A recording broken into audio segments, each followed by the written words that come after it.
প্রিয় দর্শক শ্রোতা, আসসালামু আলাইকুম এবং অশেষ শুভকামনা সবার জন্য। আমার ছোটবেলার একটি ঘটনা এবং সাম্প্রতিককালের আরেকটি ঘটনা শেয়ার করে এপিসোড শুরু করব। তো আমি তখন উচ্চ বিদ্যালয়ের নিচের শ্রেণীতে পড়ি। আমার যদ্দূর মনে আছে, আমাদের এক শিক্ষক শিক্ষা বোর্ডের খাতা পেতেন এসএসসি পরীক্ষার। তো খাতা দেখবার সময় তিনি একবার একজন পরীক্ষার্থীর, সম্ভবত সাবজেক্টটি ছিল আমার যদ্দূর মনে আছে বাণিজ্যিক ভূগোল, তো বাণিজ্যিক ভূগোলের এসএসসি পরীক্ষার্থীর খাতায় কোনো একটি প্রশ্নের উত্তর পরীক্ষার্থীর জানা ছিল না। তো শূন্যস্থান পূরণ করবার জন্য সেই পরীক্ষার্থী আমাদের জাতীয় সঙ্গীত সেই প্রশ্নের উত্তরে লিখে দেন, আমার সোনার বাংলা আমি তোমায় ভালোবাসি। তো আমাদের সেই পরীক্ষক, আমাদের শিক্ষক সেই উত্তরে মার্কস দেন। আর দুর্ভাগ্যক্রমে সেইটি বোর্ডের স্ক্রুটিনিতে ধরা পড়ে। বোর্ড থেকে মাঝে মধ্যে র্যান্ডমলি খাতার বান্ডল খুলে চেক করা হয়। প্রিয় দর্শক শ্রোতা, অনেকেরই জানা আছে বিষয়টি। খাতা মূল্যায়নের মান চেক করবার জন্য সব খাতা তো চেক করা সম্ভব হয় না, র্যান্ডমলি কোনো কোনো বান্ডল খুলে এক দুটো খাতা টান দিয়ে নিয়ে চেক করা হয়। তো সেই র্যান্ডম স্ক্রুটিনিতে দুর্ভাগ্যক্রমে আমার সেই শিক্ষকের দেখা সেই খাতাটি, যেখানে তিনি জাতীয় সঙ্গীতে মার্কস দিয়েছিলেন, ধরা পড়ে। আর শাস্তি হিসেবে তাকে কয়েক বছরের জন্যে বোর্ডের খাতা দেখা থেকে বিরত রাখা হয়, অর্থাৎ তার এক্সামিনারশিপ হেল্ড আপ করা হয় সাময়িকভাবে। এটি আমার ছোটোবেলার কথা, বহু বহু বছর আগের কথা। তো যাই হোক, পরবর্তীতে বিভিন্নভাবে জানলাম, আপনারাও অনেকেই জেনেছেন, সংবাদ মাধ্যমে এগুলো প্রায়ই আসে। আমাদের শ্রদ্ধেয় শিক্ষক মণ্ডলী যখন তারা খাতা দেখেন, এসএসসি, এইচএসসি, পাবলিক এক্সামগুলোর কথা বলছি বিশেষভাবে, তো সেখানে প্রায়শই আমরা অনিয়মের কথা সংবাদ মাধ্যমে পড়ি। শিক্ষকরা নিজেরা অনেক সময় খাতা দেখেন না, তাদের পরিবারের সদস্যদের দিয়ে খাতা দেখান, কিংবা কোনো সিনিয়র স্টুডেন্টদের দিয়ে খাতা দেখান। সাম্প্রতিককালেও এরকম বেশ কিছু খবর কিন্তু সংবাদপত্রে এসেছিল। তো এই খবরগুলো আমাদের কাছে নতুন না, তাই আমরা জানি যে যারা পরীক্ষক বোর্ডের খাতা দেখেন তারা প্রায়শই শিক্ষার্থীদের প্রতি সুবিচার করতে পারেন না। জাস্ট সুবিচার করা হয়ে ওঠে না। যে কেউ খাতা দেখলে শিক্ষকের পরিবর্তে সুবিচার তো করা যায় না, তাই সুবিচার করা হয়ে ওঠে না। আর শিক্ষকদের সবাই না হলেও বা পরীক্ষকদের সবাই না হলেও অনেকেই এরকম দায়িত্বহীনভাবে খাতা দেখে থাকেন। এখানে আরও অনেক বিষয় আসলে আছে জড়িত, শুধু তাদের দায়িত্বহীনতা না, আরও অনেকগুলো বিষয় আছে। যেমন তারা খাতা হয়তো বেশি পান, অনেকেই সময় কম থাকে খাতা দেখবার জন্য। তো সেই কম সময়ে এত খাতা, আবার সেই খাতা দেখবার সময় তিনি কিন্তু আবার সংশ্লিষ্ট বিদ্যালয় কিংবা কলেজে ছুটি নেন না, তার রেগুলার ডিউটিজ সব কিছু চলতে থাকে, এর পাশাপাশি তিনি খাতা দেখেন। তো বেশি খাতা দেখবার চাপ থেকেও তারা অনেক সময় এটি করে থাকেন, এমনটি জানা গেছে। তো এই হলো একটি বিষয়। আর আরেকটি বিষয় হলো, সেটি সাম্প্রতিককালের ঘটনা বলছিলাম, খুব সাম্প্রতিক না।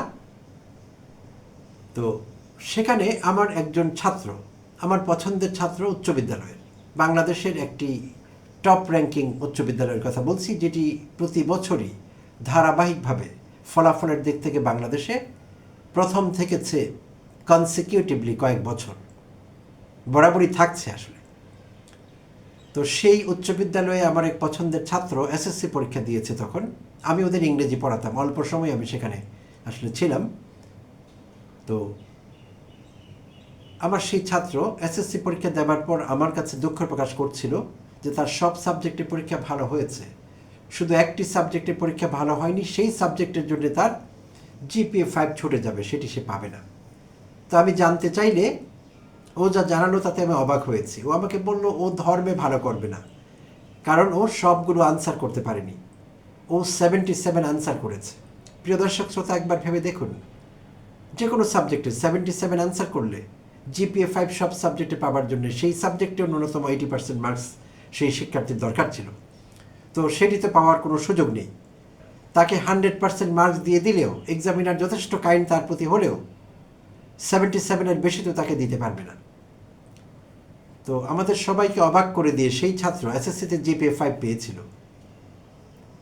তো যাই হোক, পরবর্তীতে ঢাকায় নটরডেম কলেজে পড়েছে, তারপর বুয়েটে পড়েছে, এখন পাশ করে বেরিয়ে গেছে বুয়েট থেকে, বুয়েট গ্র্যাজুয়েট, ট্রিপলিতে পড়েছে। তো যাই হোক, প্রিয় দর্শক শ্রোতা, এই উদাহরণ দেবার কারণ হলো বাস্তবতা বোঝাবার জন্যে। আমাদের এক্সামিনাররা যেভাবে খাতা দেখেন বা যেই দায়িত্বশীলতা বা আন্তরিকতা নিয়ে তাদের খাতা দেখবার কথা, সেখানে যেই ল্যাপস, এই বিষয়গুলো ভালো করে বুঝবার জন্য আমার এই দুটো উদাহরণ দরকার ছিল দেয়া। তো আপনাদের অনেকের জীবনে এরকম অনেক ঘটনা হয়তো থাকবে। আর শেখ হাসিনা আমলে আওয়ামী লীগের পুরো সময়টা GPA-5 বাসায় বাসায় ডেলিভার করা হতো, লোকের কষ্ট করে আনতে হয়নি, হাসিনা বাসায় পাঠিয়ে দিতেন। পরীক্ষার্থী মাত্রই GPA-5 পাইয়া থাকিবেন, এসব তো আমাদের জানাই আছে।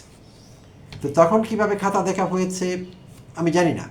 তখন আসলে কাজটি সহজ ছিল, খাতা দেখতেই হয়নি এক্সামিনারদের, জাস্ট সব খাতা 80% মার্কস তারা দিয়ে দিয়েছেন, সবাই GPA-5 পেয়ে গেছে। তো আজকের এই এপিসোডটি যে কারণে বিশেষভাবে করা, সেটি হলো গণমাধ্যমে একটি সংবাদ প্রকাশিত হয়েছে শনিবার রাতে, গতকাল রাতে 10:30 11টার মাঝখানে কোনো এক সময় একজন পরীক্ষক, যিনি সিলেট মেট্রো সিটি উইমেন্স কলেজের বাংলার প্রভাষক ইকবাল হোসেন সোহাগ, বয়সে তরুণ এই প্রভাষক শনিবার রাত 10:30 থেকে 11টার মধ্যে শাহজালাল বিজ্ঞান ও প্রযুক্তি বিশ্ববিদ্যালয়, যেটিকে আমরা শাবিপ্রবি বলি সিলেটের, সেই পাবলিক বিশ্ববিদ্যালয়ের মূল ফটকের সামনে একটি চায়ের দোকানে বসে কয়েকজন বন্ধুসহ HSC পরীক্ষার বাংলা খাতা দেখছিলেন। প্রিয় দর্শক শ্রোতা, আড্ডারত অবস্থায় বন্ধুদের নিয়ে হই হুল্লোড় করা পরিবেশে তিনি খাতা দেখছিলেন, HSCর খাতা। এবং যেমনটি বোঝা যাচ্ছে, সম্ভবত তার বন্ধুরাও তাকে খাতা দেখায় সাহায্য করছিলেন। যেমনটি উচ্চ বিদ্যালয়ের বা কলেজের শিক্ষকরা বাসায় যখন খাতা দেখেন পরিবারের সদস্যদের সাহায্য নেন, ঠিক তেমনিভাবে সেই লেকচারার সোহাগ বন্ধুদেরও সাহায্য নিচ্ছিলেন খাতা দেখবার কাজে। আর জানা গেছে গতকাল শনিবারই না, তার আগের দিন শুক্রবারেও তাকে একই চায়ের দোকানে দেখা গেছে, সেইটিও রাত করে 10টা 11টার দিকে তিনি খাতা দেখছিলেন। একই কাজ তিনি চায়ের দোকানে আড্ডারত অবস্থায় করছিলেন বন্ধুদের নিয়ে। তো সামহাউ এই ঘটনাটি যেহেতু দ্বিতীয় দিন পরপর ঘটেছে, কেউ হয়তো শিক্ষা বোর্ডকে জানিয়ে দিয়েছে যে এখানে চায়ের দোকানে বস্তা ভরে HSCর খাতা আসে, সেই খাতা কোনো এক শিক্ষক তার বন্ধুদের নিয়ে সবাই মিলে হই হুল্লোড় করতে করতে খাতা দেখেন। তো শিক্ষা বোর্ড বোধহয় আগের থেকে অ্যালার্ট ছিল। সিলেট শিক্ষা বোর্ডের কর্মকর্তারা রাত 11টার পর সেখানে হাজির হন পুলিশ নিয়ে। প্রিয় দর্শক শ্রোতা, সেই কর্মকর্তাদের মধ্যে ছিলেন মাধ্যমিক উচ্চ মাধ্যমিক শিক্ষা বোর্ড সিলেটের পরীক্ষা নিয়ন্ত্রক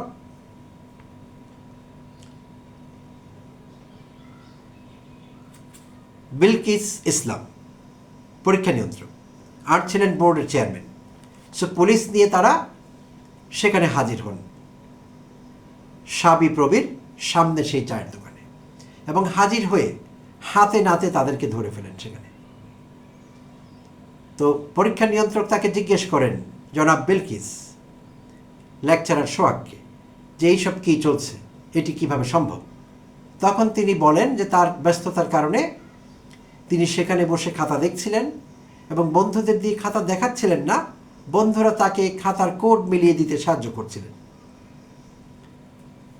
তো প্রিয় দর্শক শ্রোতা, এই কথায় লাভ হয়নি, তারা তাকে পুলিশের সহযোগিতায় জালালাবাদ থানায় নিয়ে যান খাতাপত্র সব সহ। পরবর্তীতে পুলিশ তাৎক্ষণিকভাবে কোনো সিদ্ধান্তে এই বিষয়ে আসতে পারেনি, না পেরে তারা সেই লেকচারারকে বোর্ড কর্মকর্তাদের জিম্মায় ছেড়ে দেন। তো এইটুকু জানা গেছে, সেই খাতাগুলোর ভাগ্যে কী ঘটেছে নিশ্চয়ই বোর্ড কর্মকর্তারা নিয়ে গেছেন, অন্য কোনো পরীক্ষককে দিয়ে হয়তো দেখানো হবে। তো কাকে দিয়ে দেখাবেন আসলে? যাকে দিয়ে দেখাবেন সেই পরীক্ষক কতটা আন্তরিক হবেন। যদিও আমি বলছি না সব পরীক্ষক অনান্তরিক কিংবা ইনসিনসিয়ার কিংবা দায়িত্বে অবহেলা করেন, সে কথা আমি বলছি না, কিন্তু এই বিষয়ে আমাদের কি আসলেই খুব পজিটিভ ধারণা আছে? আমি তো মনে করি না। আর যেখানে কিনা পাবলিক এক্সামের খাতা দেখা অত্যন্ত গুরুত্বপূর্ণ একটি কাজ, কোনো একজন শিক্ষার্থীর একটি নাম্বার, একটি মার্কস এদিক ওদিক হলে তার পুরো শিক্ষা জীবন, তার ভবিষ্যৎ খারাপ হয়ে যেতে পারে, চ্যালেঞ্জিং হয়ে যেতে পারে সব কিছু। তো এই দায়িত্বপূর্ণ কাজটি, গুরুত্বপূর্ণ কাজটি কিভাবে এতটা অবহেলার সঙ্গে করা যেতে পারে? আর যিনি এটি করছিলেন তিনি বয়সে তরুণ, তিনি কোনো অশীতপর শিক্ষক নন যিনি নিজের মনোযোগ হারিয়ে ফেলেছেন, স্মৃতি হারিয়ে ফেলেছেন, শক্তি হারিয়ে ফেলেছেন, কি করছিলেন জানছেন না, এমন কেউ না। বয়সে তরুণ একজন লেকচারার যিনি কিনা সাবি প্রবীরই প্রাক্তন ছাত্র, শাহজালাল বিজ্ঞান ও প্রযুক্তি বিশ্ববিদ্যালয়ে 2017-18 সেশনের বাংলা বিভাগের ছাত্র। আর তিনি যে বন্ধুদের নিয়ে সেখানে খাতা দেখছিলেন সেই বন্ধুরাও শাহজালাল বিজ্ঞান ও প্রযুক্তি বিশ্ববিদ্যালয়ের প্রাক্তন ছাত্র বা প্রাক্তন শিক্ষার্থী। তো সেখানে সাবি প্রবীর বিশ্ববিদ্যালয় শাখার সাবেক ছাত্রলীগের সহসভাপতি আইরিন লেঞ্জাও ছিলেন। তাকেও জিজ্ঞেস করা হয়েছিল শিক্ষা বোর্ডের পক্ষ থেকে তার এইসব বিষয়ে সংশ্লিষ্টতা আছে কিনা। তিনি সংশ্লিষ্টতা এড়িয়ে গেছেন এবং বলেছেন তিনি খাতা দেখছিলেন না, তিনি জাস্ট সেই আড্ডার অংশ হয়েছিলেন, কারণ লেকচারার ইকবাল হোসেন সোহাগ তার ক্লাসমেট। সো ক্লাসমেটের সঙ্গে একটি নিরীহ আড্ডায় তিনি সেখানে যোগ দিয়েছিলেন, কিন্তু খাতা দেখার বিষয়ে তার কোনো সংশ্লিষ্টতা নেই, তিনি এই জন্য দায়ী নন। সো প্রিয় দর্শক শ্রোতা, আমরা জানি না, হয়তো এটুকুই শেষ। থানা সেই লেকচারারকে বোর্ডের জিম্মায় দিয়ে দিয়েছেন, আর বোর্ড কর্মকর্তারা তাকে হয়তো তিনি সরি বলবেন, তাকে হয়তো ছেড়েও দেওয়া হবে। এর বেশি কি হবে এই বিষয়ে আমরা জানি না, কিন্তু বিষয়টি কি আসলে এতই সরল? বিষয়টিকে কি এখানেই ছেড়ে দেওয়া যাবে যে থানা হয়ে বোর্ড থেকে বাসায়? এটি আসলে হয় না। আমি মনে করি এই জাতীয় অবহেলাগুলো, অনেকে হয়তো ভাববেন এটি নেগলেক্ট অফ ডিউটির পর্যায়ে পড়ে, চার্জ যদি তার বিরুদ্ধে আনতে হয় শুধুই কর্তব্য অবহেলা। আমি মনে করি এটি একটি ফৌজদারি অপরাধ। প্রিয় দর্শক শ্রোতা, আইনে যদি নাও থাকে এরকম যে খাতা অন্যকে দিয়ে দেখালে কি করতে হবে, বা খাতা দেখবার সময় অবহেলা করলে, শিক্ষার্থীদের ভবিষ্যৎ নিয়ে টান দিলে, শিক্ষার্থীদের ভবিষ্যৎ ঝুঁকিপূর্ণ করে তুললে কি শাস্তি হবে, এই বিষয়ে হয়তো আইনের সুনির্দিষ্ট কোনো ধারা বর্ণনা করা নেই। যদি না থাকে, আমি শিক্ষামন্ত্রী ডক্টর এহসানুল হক মিলনের দৃষ্টি আকর্ষণ করছি, শিক্ষা উপদেষ্টা মাহদি আমিনের দৃষ্টি আকর্ষণ করছি, প্রধানমন্ত্রীর শিক্ষা উপদেষ্টা, দয়া করে আইন না থাকলে এই বিষয়ে কঠোর আইন প্রণয়ন করুন।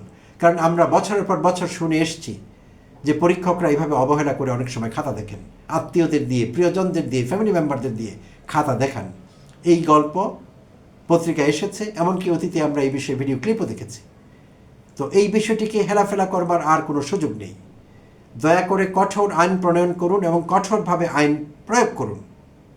শিক্ষকদেরকেও জবাবদিহিতার আওতায় আনতে হবে। জবাবদিহির বাইরে কেউ না, প্রত্যেককে তার কৃতকর্মের জন্য জবাব দিতে হবে, প্রত্যেককে দায়িত্বশীল আচরণ করতে হবে।